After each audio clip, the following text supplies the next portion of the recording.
What is up, everybody? Welcome back to the Knicks Community Podcast, hosted by yours truly, Aiden Donahue.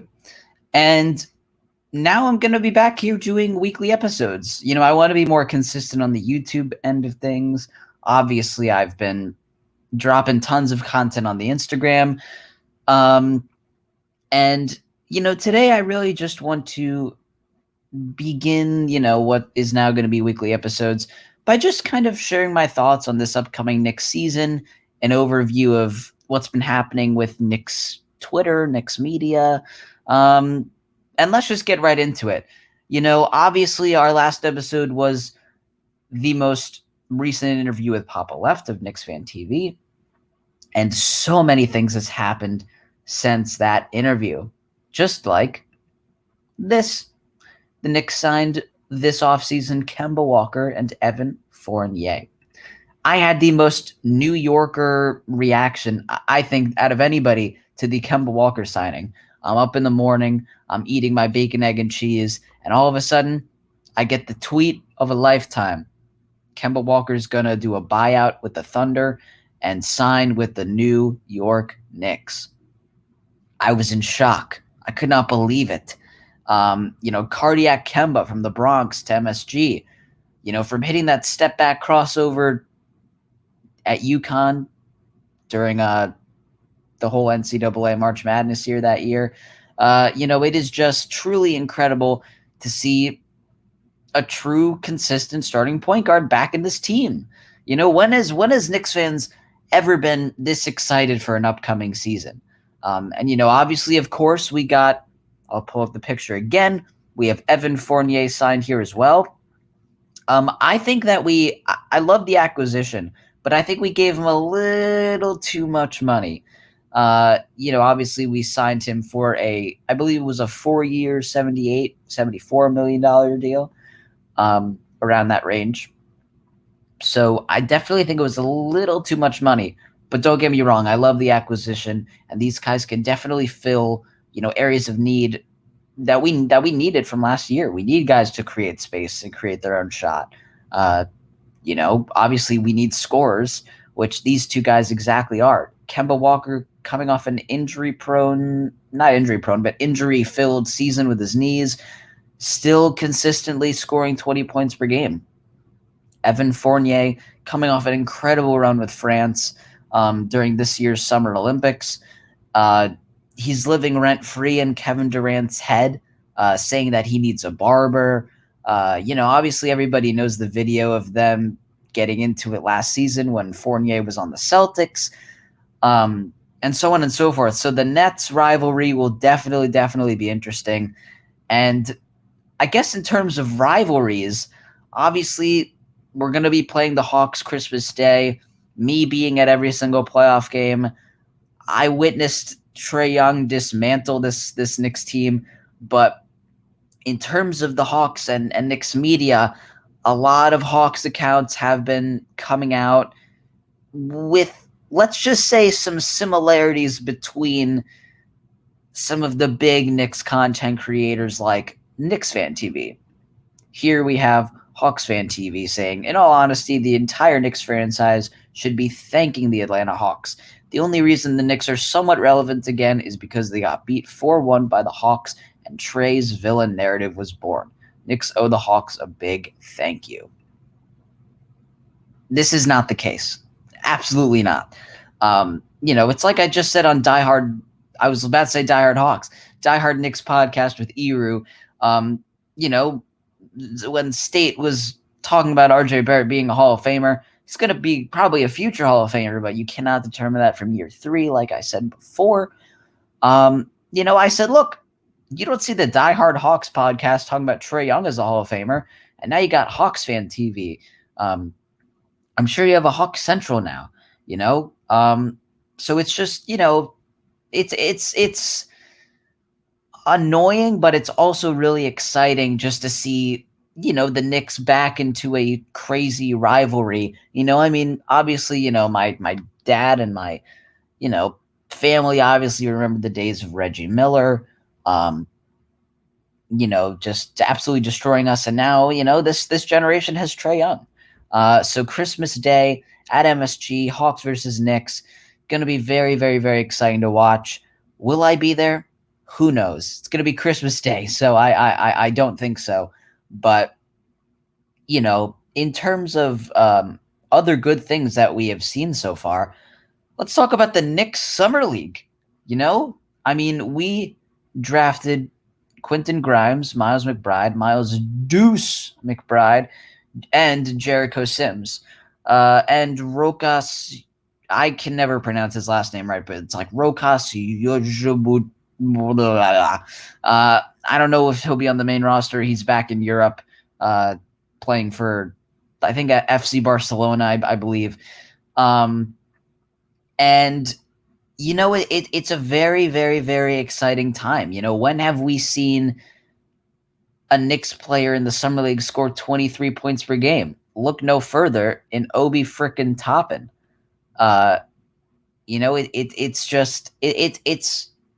I'm saying it's a lot today, but it just shows the promise of potential that is in this Knicks organization and Knicks team.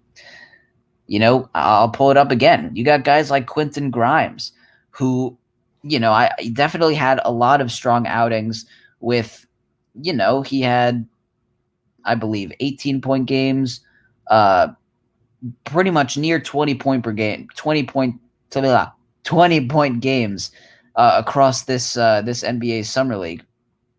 And you have the steal of the draft, in my opinion, Deuce McBride. I mean, he went 6 for 6 from 3-point range in one of the Summer League games, finishing with 22 points, 7 rebounds, 5 assists, and obviously, of course, like I said, 6 for 6 from 3. And, it's just really, it's just super exciting that, guys like Emmanuel Quickley, Miles McBride, RJ Barrett, Quentin Grimes, Obi Toppin, Mitchell Robinson are all 23 or younger. I mean, do you realize, Knicks fans, the core that we have now at this team? I mean, it is just going to be such an exciting year to watch. And Obi Toppin is making extreme strides. I mean, he's scored 23 points per game. Emmanuel quickly got 32 points in a Summer League game. I'm so excited I can't even talk. And it's just going to be super, super, super exciting. I'm just going to get to a depth chart made by my friend Make Knicks Great Again on Instagram, where obviously we see Kemba Walker at starting point guard, Derrick Rose right behind him, Emmanuel Quickley right behind him as well. I don't really see Vildoza staying on this main roster. I think he'll end up being waived. He had a lot of, potential behind him. Pablo Prigioni was praising him and so on and so forth. But I can see, Miles McBride really stepping into to that role right behind Quickley. Hopefully Miles McBride will actually get, minutes this season. I think he will, but I can really see him and the athletic freak of nature break the walls down, Jericho Sims from this Summer League. He was absolutely a highlight to watch on this Knicks team. He did it all. He can shoot. He can out-rebound anybody. He can dunk the lights out. I mean, when he had that alley-oop pass, it freaking looked like his head touched the top of the ceiling of that arena, which, was just super, super, super exciting to watch. So, here we have, obviously, like I said before, Kemba, Derrick Rose, Quickley. I think Miles McBride will take Vildoza's spot. I can actually see RJ playing the shooting guard instead of the small forward position. I could see Fournier kind of being there, but I would also love RJ at the small forward. It'll get him better competition playing with guys like Giannis, with Jimmy Butler, and et cetera, et cetera, et cetera. And obviously we got Alec Burks back and Nerlens Noel back, who is now in a lawsuit with Rich Paul. And he's suing him for millions of dollars because Rich Paul misled Nerlens Noel, and that was a huge story. these past couple weeks on Knicks media, Knicks Twitter. Um, but we got Dwayne Bacon very recently. I believe about a month ago, a couple weeks ago. Um, I think he'll. I don't really know if he'll be on the final roster, but I could. I mean, he's just an okay scorer, which obviously, of course, we needed last year, and we got a healthy Mitchell Robinson this year, which was absolutely needed against the Hawks. If Mitchell Robinson was in that Hawks series, it would be an absolutely different series. And one Nick that I could definitely see getting minutes is obviously Quentin Grimes. He's going to be right behind Fournier, he's going to be right behind whoever is going to be playing shooting guard, which is probably going to be RJ Barrett, but it's going to be either RJ or Fournier.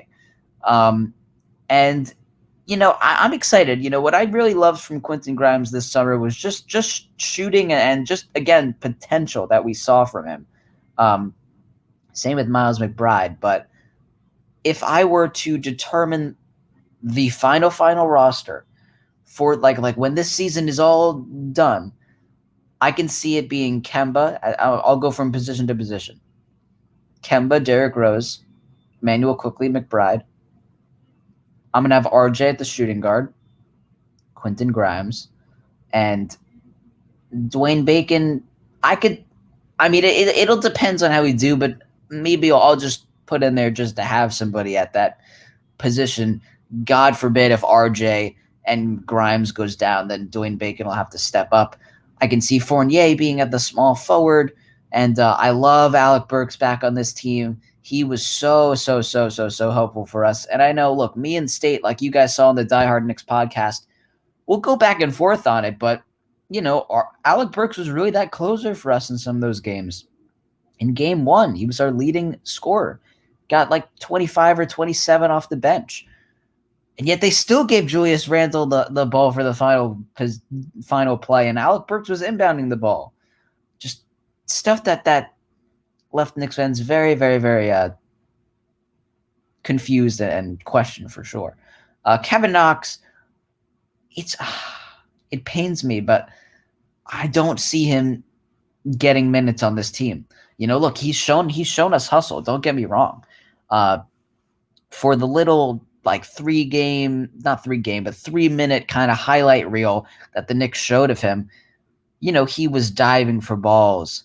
He was doing things that guys that get 2 or 3 minutes per game do not do. So, the hustle and potential is right there for Kevin Knox, which I could really see some other team utilizing, like the Cleveland Cavaliers is a team that I always mention on other shows that I've been on for Knox as another landing spot.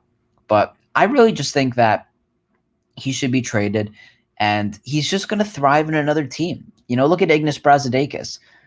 You see him now on the Magic. He's doing just fine. So I think that'll end up what Kevin Knox will be. And sadly, I think his time with the Knicks is up, and I just think he will be a stronger piece to another organization. Then we get onto the power forward spot. I absolutely love these two, Julius Randle, Obi Toppin. Julius Randle is going to have such a stronger year now that he has that number one option pressure taken off of him. Because look, if he's not having a good game, first it's going to be Kemba. If he's not having a good game, you're going to go to Derrick Rose, Fournier, RJ, Julius Randle. You have such 5 options right there. You have so many options now this year. Julius Randle, I think he could maybe have another all-star year, honestly. Look, if you have guys like Kemba Walker starting your offense, Evan Fournier starting your offense, that's only just going to strengthen Julius Randle even more. You're going to find him even more. He's not going to have to worry about bringing the ball down the court every single time. And that is just what excites me so much about this team is the potential. Like I just said before, Obi Toppin's going to be right behind him, coming off of that 23 points per game summer league that he just had. And the center position is so strong now. You got Mitchell Robinson coming back, healthy Mitchell Robinson. Hopefully he'll bring his jump shot, hopefully this season. But nevertheless, his wingspan, his vertical, his length, his game, just going to help us so much. Nerlens Noel, I loved what he did for us last year, and he's going to have so much more help now with the help of Jericho Sims and Mitchell Robinson, obviously being back in the lineup. And we have Taj Gibson back, which they just I'll show myself back on the screen here, but they just reconstructed his offer because originally I think he re-signed for 1 year, and now they reconstructed his deal for 2 years. So that's great to have him back. And, just I guess the word of the day here is potential. Really, just the potential of this team is what really, really, really excites me. And personally, I think that we covered pretty much everything that has been going on in Knicks media with the Hawks accounts, obviously the off-season signings, the summer league, and I'm going to be starting to do some weekly episodes now just to get back on being super consistent on the YouTube platform. And of course, I'll bring back guests from time to time like Eru, Apollo, State, Sim from Nothing But Knicks. And we have 2 really, really, really special guests coming up in the near future. Julito McCullum from The Wire. He's been on countless shows. He was just on Die Hard Knicks podcast pretty recently, a couple days ago now. And so he'll be coming on the show very soon. Also, Chris Persianen from Knicks Film School podcast. He's coming on the show pretty soon. So it's going to be a really, really, really nice lineup of guests that we have. And I'll be back next week. And thank you so much, guys, for watching. And always remember to leave a like and subscribe. And of course, like it says up there, follow me on Knicks on Twitter and Instagram at Knicks Community. Trying to still get the hands right to cover both of them. But all right, I'll see you guys next week, and peace out.